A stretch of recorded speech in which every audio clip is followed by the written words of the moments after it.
शांति। ओम शांति। Good evening. Good evening. आज हम सुनेंगे अव्यक्त मूल्य। रिवाइज डेट है 16 जून 1977 और आज हम सुन रहे हैं 16 मार्च 2021।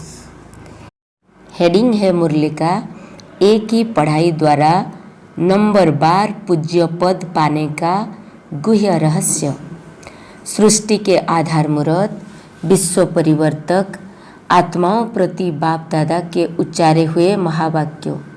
आज बाप दादा हर आत्मा के पुरुषार्थ करने के कर्म की गति और पुरुषार्थ अनुसार राज्य पद व पूज्य पद की गति जो कि अति रमणीक और गुह्य है वह देख रहे हैं। जैसे पुरुषार्थ में नंबर बार है ऐसे ही पद और पूज्य पद में नंबर बार है। जो नंबर 1 श्रेष्ठ पुरुषार्थी है उन्हीं का राज्य पद और पूज्य पद अति श्रेष्ठ और गुह्य रहस्य भरा है। पूज्य तो सब बनते हैं, सृष्टि के लिए सब पुरुषार्थी आत्माएं परम पूज्य है। अष्ट रतन है, वह 108 की माला है, वह 16,000 की माला है, वह 9 लाख प्रजापद वाले हैं। लेकिन सभी कोई न कोई रूप में पूज्य अवश्य बनते हैं। अब तक भी अनेक अनगिनत शालिग्राम बनाकर पूजा करते हैं, लेकिन अनेक शालिग्राम रूप की पूजा और विशेष इष्ट देव के मंदिर रूप की पूजा, उसमें अंतर कितना होता है उनको जानते हो ना। शालिग्राम रूप में अनेकों की पूजा होती है और अष्ट देव के रूप में नामी ग्रामी कोई कोई आत्मा की पूजा होती है। 16,000 की माला भी कभी कभी सुमिरण करते, 108 की माला अनेक बार सुमिरण करते हैं और अष्ट रत्नों को व अष्ट देवों को व देवियों को बाप के समान सदा अपने दिल में याद रखते हैं। इतना अंतर क्यों हुआ?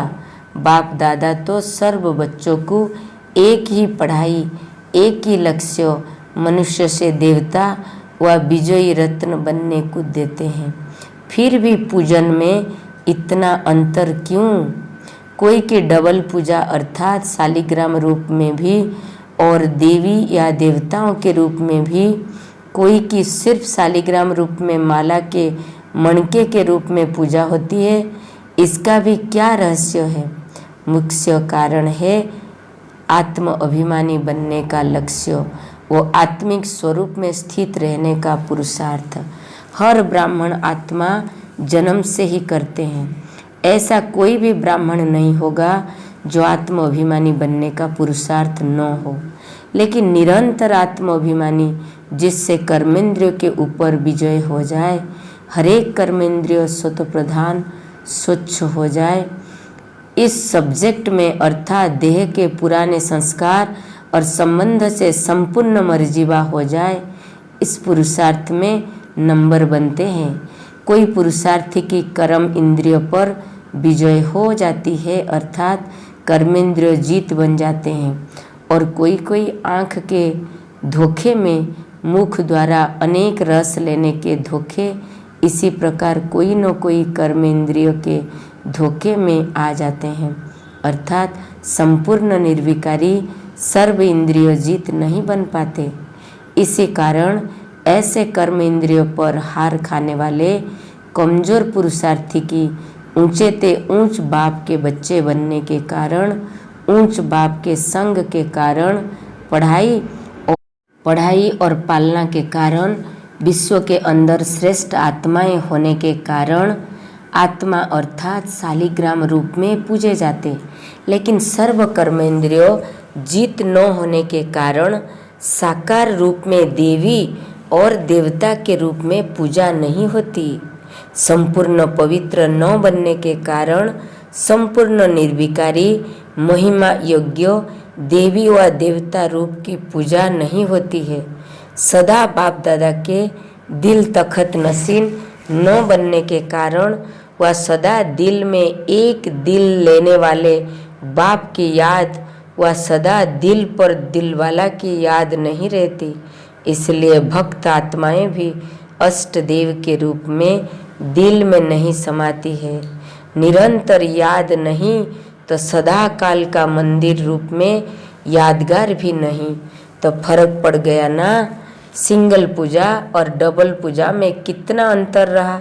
वो प्रजा का पूजन रूप और वह राज्य पद प्राप्त करने वाले पूजा का रूप, इसमें भी अंतर है।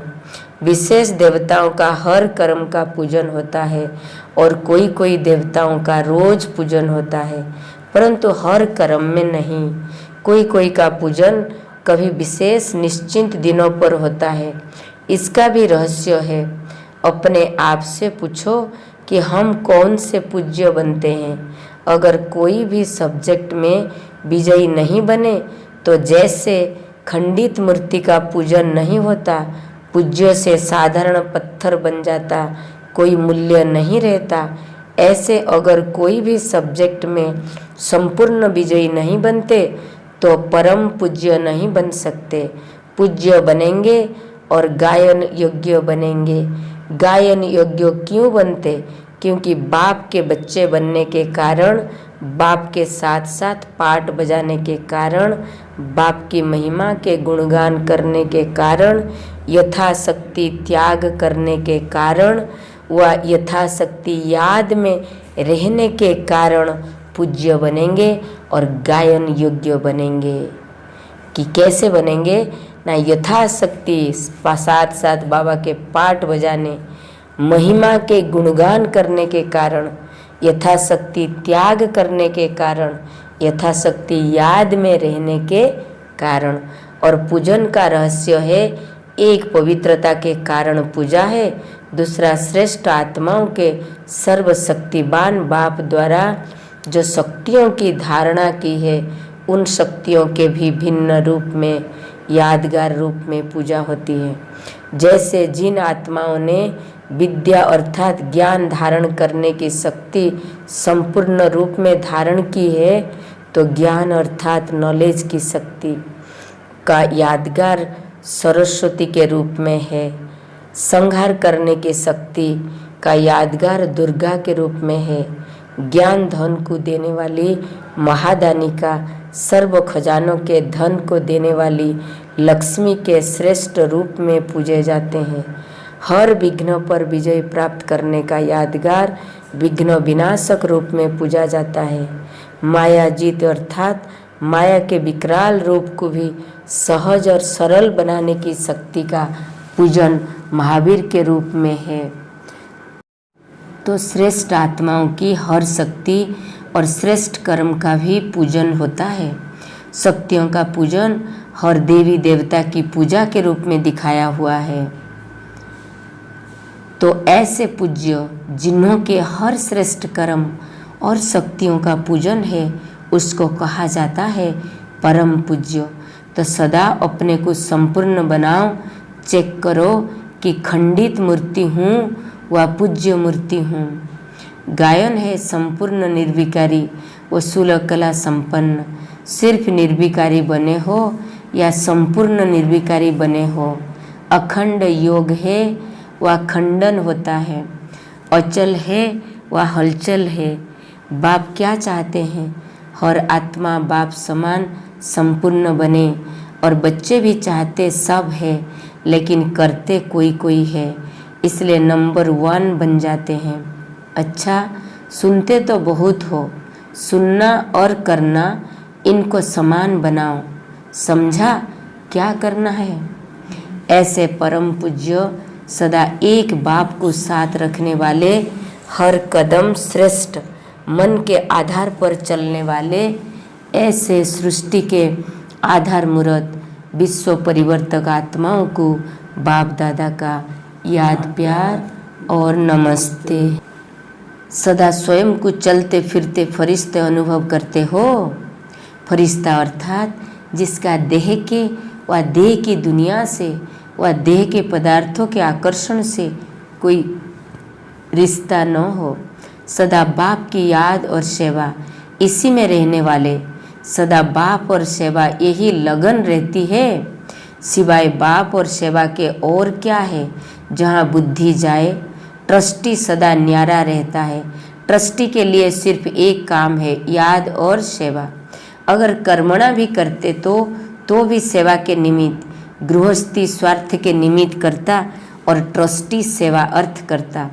सर्व सब्जेक्ट में संपन्न करने का स्वतः पुरुषार्थ चलता है।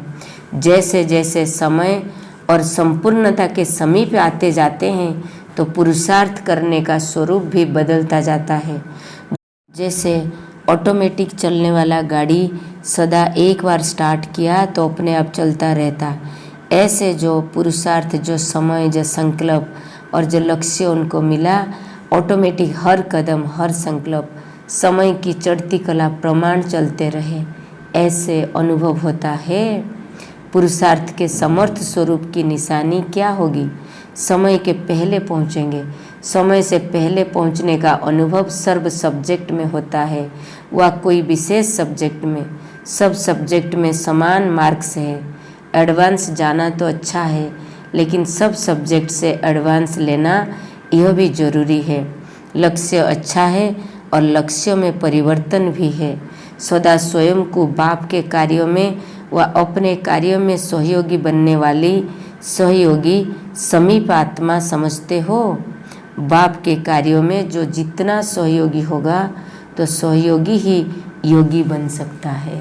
इसलिए बाबा के कार्यों में जितना हो सके हमें उतना सहयोग देना है और सहयोग लेना है। सहयोगी ही सहज योगी बन सकता है। ले ओम शांति। Have a good day. God bless you.